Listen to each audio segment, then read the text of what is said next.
In this video, we will analyze the procedure of obtaining a visa for a spouse to the United States of America. I will tell you what is it and what type of visas exist. Watch the video to the end and subscribe to our channel if you have not already done it. Subscribe to our channel right now. Just one click and you will receive a complete set of step-by-step instructions for immigration to the United States. If you do not know how to fill out the form correctly, what to do in your situations, what documents you need to prepare, please contact us using the contact details in the channel descriptions. We provide support for family reunification case for 10 years.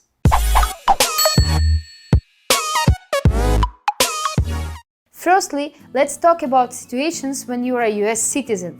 US immigration law provides two types of visas for the spouses of American citizens: immigrant and non-immigrant visas. Let's take a closer look at how they differ and what is the advantage of each of them. An immigrant visa is divided into two categories: an IR1 visa if your marriage lasts more, and CR1 visa if it lasts less than 2 years. The main advantage of the IR1 visa is that an immigrant entering the United States of America receives permanent resident status in America, has right to work, and many other bonuses. The main difference of the CR1 visa is that the foreign partner receives the status of a conditional permanent resident of the USA, and after 2 years he or she will have to apply for permanent status.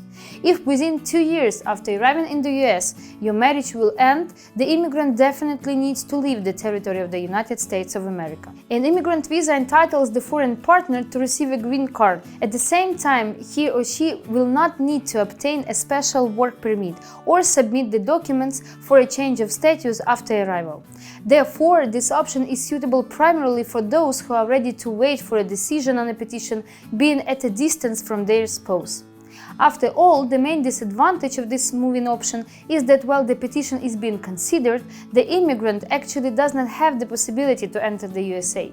But in practice, the petition is considered for at least from 6 to 12 months. Of course, there is always an option to apply for a tourist visa, but in real practice, it's quite difficult.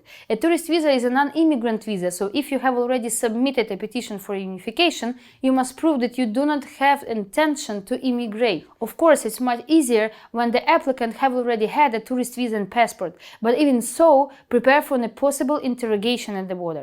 If the couple is in such a close relationship and they do not want to be apart for such a long period, after submission of the documents for an immigrant visa, you have the opportunity to apply for a K3 non-immigrant visa. Its main advantage is that you can come to the US earlier. A K3 visa will allow a spouse to stay with his or her partner in the United States of America and await a decision on an immigrant petition there. Moreover, the holder of such a visa can both travel outside the USA and obtain the right to work.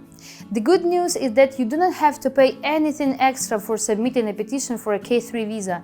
You are exempt from this right and, in fact, pay one fee for 2 petitions at the same time. I would like to pay your attention to the point that petition I-129F for a K3 visa is filled out and submitted only after you submit petition I-130.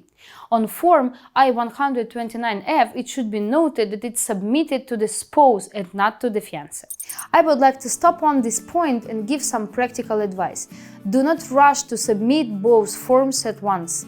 Over the past year, I have often spoken to families who have submitted 2 petitions at once, but sometimes it doesn't make sense. I recommend following the next algorithm. Submit a petition I-130, preferably online. Receive a notice of action. Look at what service center your petition came to and check processing time of petition in this center. Next, look at the processing time for a petition I-129F on a K3 visa and compare them. If there is a significant difference between these periods, for example 4-6 months, then it makes sense to apply for a K3 visa, as this will speed up your reunification with your partner. If there is no difference, you should not send the case to the USCIS additionally. Over the past year, very often we receive the decision of the petition I-130 in 3-6 months, which cannot be said about the petition I-129F. Therefore, you need to decide whether to submit a second petition or not, or even better, talk with a lawyer who submits these petitions every day and is aware of all situations. If you are a green card holder and you want to reunite with your spouse, you can only submit a petition for an F or C21 or FX immigrant visas. The type of visa also depends on the length of the marriage and whether the foreigner is subject to the rule of visa restrictions. Usually, the period for considering a case for a spouse of a green card holder takes from 1 to 3 years, depending on the processing office and possible restrictions. All minor unmarried children, in case of moving with a parent, also receive an appropriate derivative visa depending on the type of visa that the parent receives.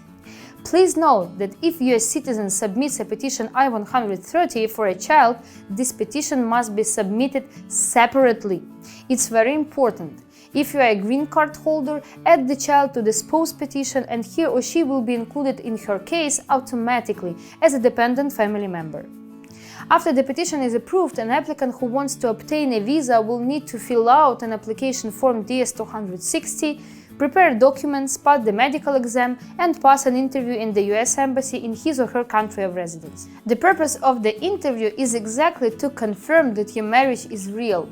I recommend collecting not just a standard package of the documents, but also preparing the maximum number of photos, print screens of correspondence, statements from joint bank accounts, the confirmation of joint property, children, real estate lease agreements, and so on. In general, everything that maximum assures the officer that the marriage is real. In practice, these interviews last from 30 to 60 minutes. If the case for visa is approved, the applicant will be allowed to stay in the United States of America for 2 years. And if the child is traveling with their parent, he or she receives a visa either for 2 years or until he turns 21, depending on which of the intervals is shorter. Getting a visa for a spouse is a serious step towards changing an immigrant's country of residence. I see a lot of different situations, and before making the final decision to move, I recommend you to live with your future spouse as long as possible before marrying, especially if one of the partners has children or is planning them. Submitting documents for both a petition and a visa requires a fairly careful study of US law and USCIS instructions. Spend time and effort reading and understanding everything. If you have any doubts or you do not understand something, consult a lawyer who practices family immigration to the USA. It's often not only about the instructions, but also about the experience of resolving possible problematic situations in the future.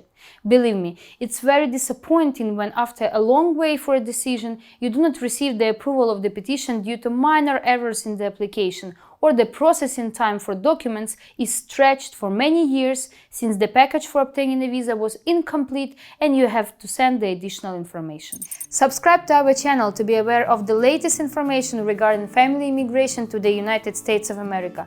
Leave a like if this video was useful for you.